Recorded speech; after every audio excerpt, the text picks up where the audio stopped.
আসসালামু আলাইকুম এভরিওয়ান। আজকে আমি আপনাদের সাথে শেয়ার করব গরু মাংসের ভুনা recipe. So let's get started. প্রথমে একটি ফ্রাই প্যানে তেল গরম করিয়ে নিব। এই গরম তেলের মধ্যে কিছু তেজপাতা, কিছু দারচিনি, পরিমাণ মতো এলাচ, লবঙ্গ, এগুলো যখন একটুখানি ভাজা ভাজা করে নিব। আর ওই ভাজার মধ্যে পেঁয়াজ কুচি কুচি করে কেটে এটাকে একটু সিদ্ধ হতে অথবা একটু ব্রাউন হওয়ার জন্য চুলাতে হালকা মিডিয়াম আঁচে নাড়াচাড়া দিয়ে নিব। এখন দিয়ে দিব আস্ত মরিচ। এই মরিচগুলোকে খুরচুন দিয়ে একটু থেতো করে নিব যেন মাংসটা একটু ঝাল ঝাল হয়। দেন এটাকে আবার একটু নাড়াচাড়া দিয়ে রেখে দিব ব্রাউন করার জন্য।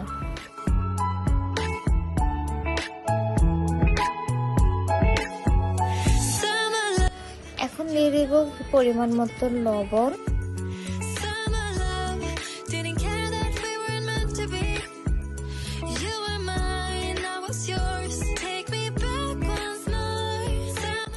লবণ দিয়ে এটা কিছুক্ষণ নাড়াচাড়া দিয়ে তারপর পরিমাণ মতো কিছু রসুন বাটা দিলাম। তারপর দিয়ে দিলাম আদা বাটা। যেহেতু এটা গরু মাংস, 3 কেজি গরু মাংসের জন্য রান্না করা হচ্ছে, তো বেসিক্যালি আদা বাটাটা একটু বেশি দেওয়া হয় কারণ গরু মাংসে আদা বাটাটা খুবই ইম্পর্ট্যান্ট।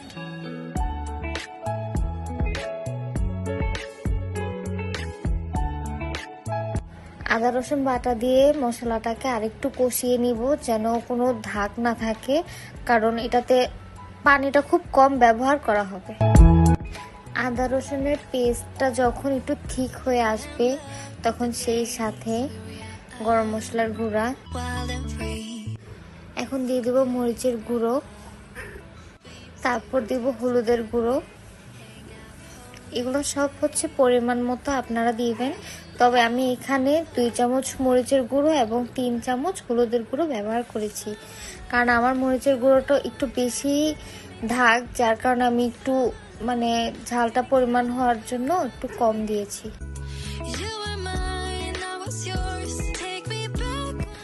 এখন এই কষানিটার মধ্যে দিয়ে দিব জয়ফল এবং কিছু জয়ত্রী।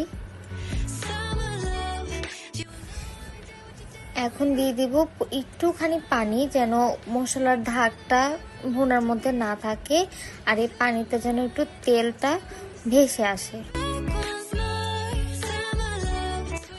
এখন কি সুন্দর তেলটা ভেসে আসছে, তার মানে আমার মশলাটা কষানো হয়ে গেছে। দিয়ে দিচ্ছি 3 কেজি কোরবানির গোশত।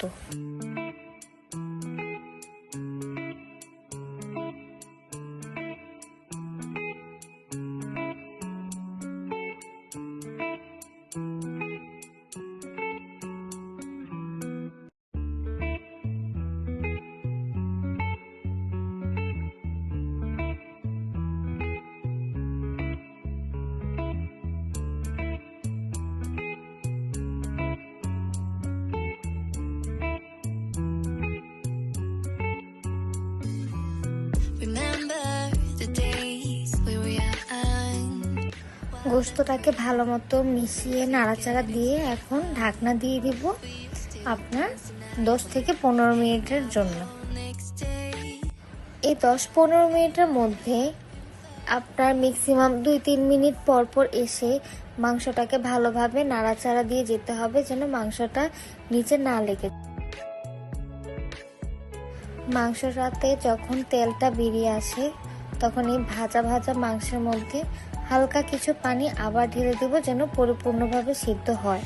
বেশি পানি দিচ্ছি না কারণ এটা হচ্ছে গরু মাংসের ভুনা, তাই এটাতে একটু কম পানি দেওয়া হবে।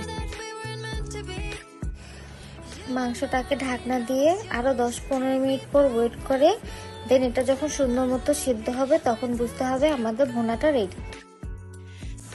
গরম গরম সাদা ভাতের সাথে পরিবেশন করে ফ্যামিলিকে খাওয়াবেন আমার বানানো রেসিপি গরু মাংসের ভুনা রেসিপি।